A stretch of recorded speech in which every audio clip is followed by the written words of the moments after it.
Hi friends, ఈరోజు ఈ వీడియోలో ఆంధ్రప్రదేశ్ రాష్ట్రంలోని విద్యార్థులందరికీ సంబంధించి ఉగాది కానుకగా తల్లికి వందనం పథకం రెండో విడత గురించి ఒక ముఖ్యమైన అప్డేటు మీతో పంచుకోబోతున్నాను.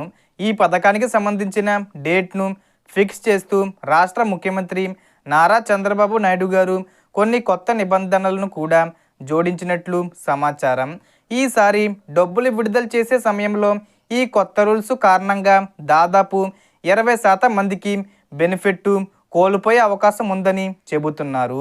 సో దానికి సంబంధించిన పూర్తి ఇన్ఫర్మేషన్ ఈ వీడియోలో తెలుసుకుందాం. సో ఒక విషయానికి వస్తే, గతంలో అమలు చేసిన అమ్మఒడి పథకంలో కొన్ని మార్పులు చేస్తూ ఇప్పుడు తల్లికి వందనం పేరుతో కొనసాగిస్తున్నారు. గతంలో ప్రభుత్వ కాలంలో కుటుంబంలో ఒకరికి మాత్రమే ఈ పథకం వర్తించేది. కానీ ఇప్పుడు కుటుంబంలో ఎంతమంది పిల్లలుంటే అంతమందికి ప్రయోజనం కల్పించేలా నిర్ణయం తీసుకున్నారు. ఒక్కో విద్యార్థికి 15,000 రూపాయల ఆర్థిక సహాయం ప్రకటించినప్పటికీ అందులో 2,000 రూపాయలు స్కూల్కి వెళ్ళి మిగిలిన 13,000 రూపాయలు నేరుగా తల్లుల బ్యాంక్ ఖాతాల్లో జమ అవుతుంది. మొదటి విడత ఆల్రెడీ విడుదల చేశారు. ఇప్పుడు రెండో విడత తల్లికి వందనం 13,000 రూపాయలు పొందాలంటే కొన్ని అర్హతలు తప్పనిసరిగా ఉండాలి. ముఖ్యంగా 1వ తరగతి నుంచి 12వ తరగతి వరకు చదువుతున్న విద్యార్థులకు మాత్రమే ఇది వర్తిస్తుంది. మరియు వారి తల్లిదండ్రులకు రేషన్ కార్డు ఉండాలి.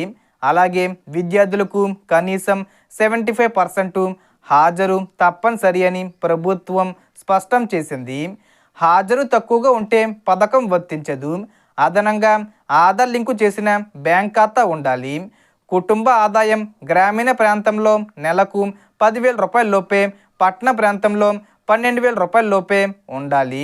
భూమి పరిమితి విషయంలో చూస్తే గరిష్టంగా 3 ఎకరాల నీటి భూమి లేదా 10 ఎకరాల పొడి భూమి లేదా రెండు కలిపి 10 ఎకరాలకు మించకూడదు. అలాగే విద్యుత్ వినియోగం నెలకు 300 యూనిట్లకు మించకూడదు. ప్రభుత్వ ఉద్యోగులు లేదా ప్రభుత్వ పెన్షన్ తీసుకునే వారికి ఈ పథకం వర్తించదు. కానీ పారిశుద్ధ కార్మికులకు మాత్రం మినహాయింపు ఉంటుంది. అలాగే కార్లు వంటి 4 చక్రాల వాహనాలు ఉన్న కుటుంబాలు అర్హులు కావు. కానీ ట్రాక్టరు, ట్యాక్సీ, ఆటో వంటి వాహనాలకు మాత్రం మినహాయింపు ఉంది. అవసరమైన డాక్యుమెంట్లలో ఆధార్ కార్డు, తెల్ల రేషన్ కార్డు, స్కూలు నమోదు ధృవీకరణ పత్రం, తల్లి లేదా సంరక్షకుడి బ్యాంక్ ఖాతా వివరాలు తప్పనిసరిగా ఉండాలి. ఈ పథకానికి ప్రత్యేకంగా ఎక్కడ అప్లై చేయవలసిన అవసరం లేదు. స్కూల్ నుంచే వివరాలు నమోదు చేసి ప్రభుత్వం డైరెక్ట్ బెనిఫిట్ ట్రాన్స్ఫర్ విధానంలో డబ్బులను తల్లుల బ్యాంక్ ఖాతాల్లో జమ చేస్తుంది. ఈ పథకం ప్రధాన ఉద్దేశం విద్యార్థుల హాజరు పెంచడం మరియు డ్రాపౌట్ సమస్యను తగ్గించడం. ప్రభుత్వం మరియు గుర్తింపు పొందిన ప్రైవేట్ ఎయిడెడ్, అన్ఎయిడెడ్ స్కూల్స్ మరియు జూనియర్ కాలేజీల్లో చదువుతున్న విద్యార్థులందరికీ ఇది వర్తిస్తుంది. సో ఈ పథకానికి సంబంధించి ఉగాది కానుకగా ఎప్పుడు విడుదల చేస్తారనేది డేటు ప్రకటించే అవకాశం ఉంది.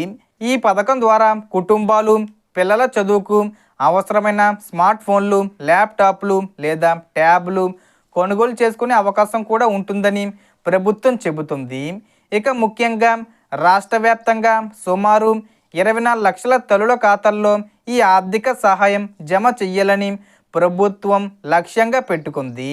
సో మనకు వచ్చిన ఇన్ఫర్మేషన్ ఫ్రెండ్స్. మీకు ఈ వీడియో నచ్చితే లైక్ చేయండి, షేర్ చేయండి అండ్ సబ్స్క్రైబ్ చేసుకోండి. Thanks for watching.